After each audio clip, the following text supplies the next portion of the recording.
Secretary Rubio, we have a president who is personally profiting from a deal with a foreign government-backed company at the same time he is selling lethal weapons to that same government. Isn't that a clear conflict of interest? That offer's never been made to me. Yes, so you would reject that offer? The offer of a Rolls Royce? Yes. I don't understand the purpose of that question. That's a silly question. The fact that you can't answer the question, I just answered it. I said it's... This hearing was framed as a dramatic corruption ambush. Instead, it unfolded into what many viewed as a very public meltdown.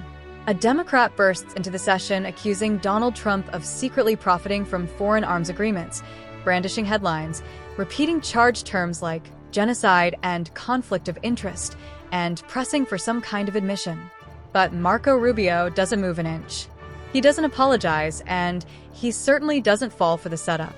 Watch how he takes apart the narrative piece by piece, calls out what he sees as hypocrisy, and flips the entire direction of the hearing.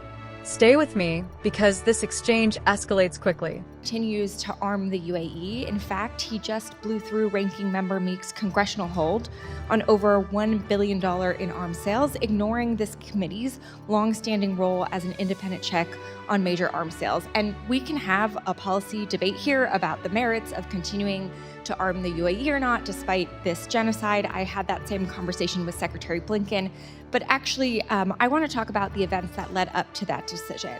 So on April 30th, the Trump Organization, which Donald Trump still owns, unveiled plans to build an 80-story Trump Tower in Dubai. Then on May 1st, Trump's crypto company, World Liberty Financial, secured a $2 billion deal with an Emirati company with deep ties to the government. And only 11 days later, on May 12th, your department notified our committee that it would ignore Ranking Member Meek's holds on UAE arms sales. I think no matter who was president, they would have to deal with the UAE. We have to. There are members. That's not my question.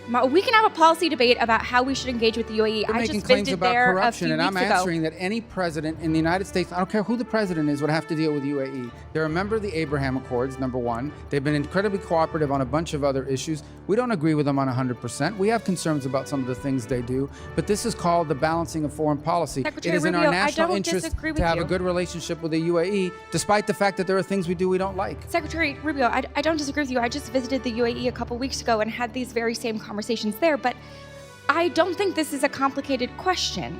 President Trump is personally profiting from a deal with a foreign government while selling weapons to that same government who is enabling a genocide.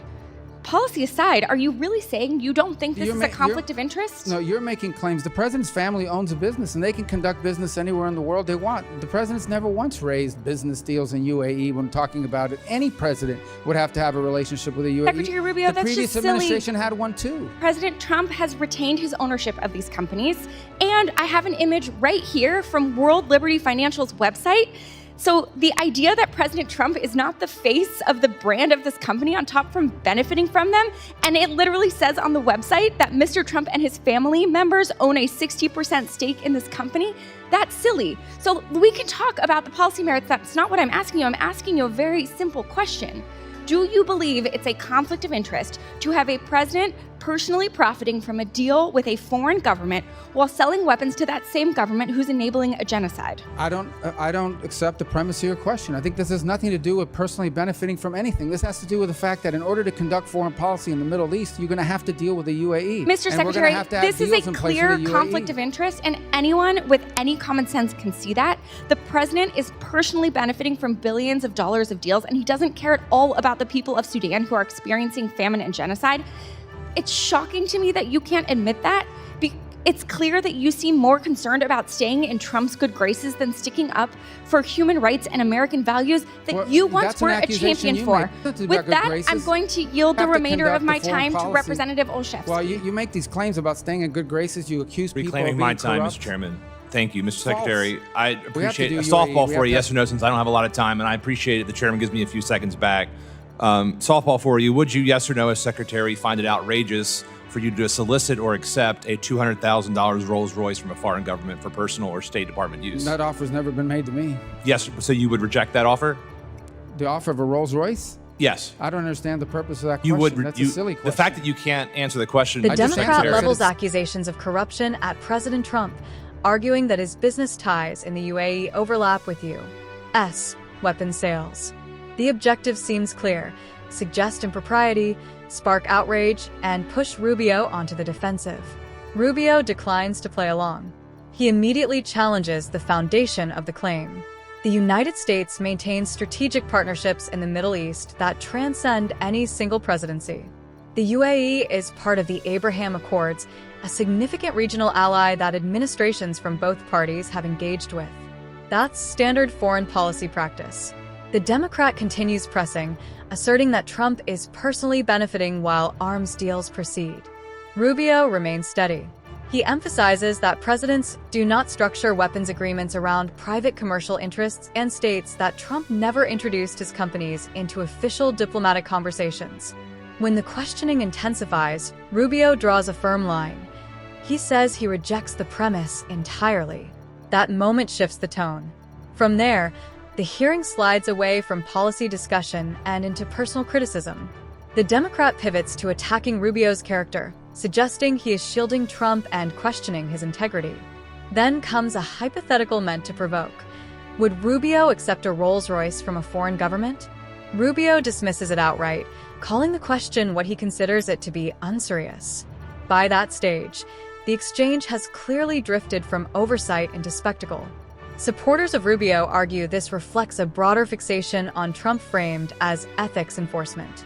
Notably absent from the discussion are broader corruption concerns elsewhere, no extended focus on alleged issues within the United States Agency for International Development, no deep dive into NGO funding controversies, no exploration of shell nonprofits, questionable grants, or taxpayer funds sent overseas. Critics say that outrage over conflicts of interest seems selective. Rubio appears aware of that contrast and declines to engage in what he views as political theater. By the end, the Democrats' questioning gives way to visible frustration. Rubio remains measured, direct, and composed. That is why this clip stands out to many observers. In their view, the exchange was less about uncovering corruption and more about scoring political points, and the strategy did not land. What's your perspective? Was this genuine congressional oversight, or another heated moment driven by Trump-focused politics? Share your thoughts below. If you think Rubio handled the exchange effectively, tap like and subscribe for more moments like this, because some believe these clips don't get wide circulation. Share your take in the comments, hit like if Rubio approached it the right way, and subscribe for more unfiltered exchanges like this. Pink.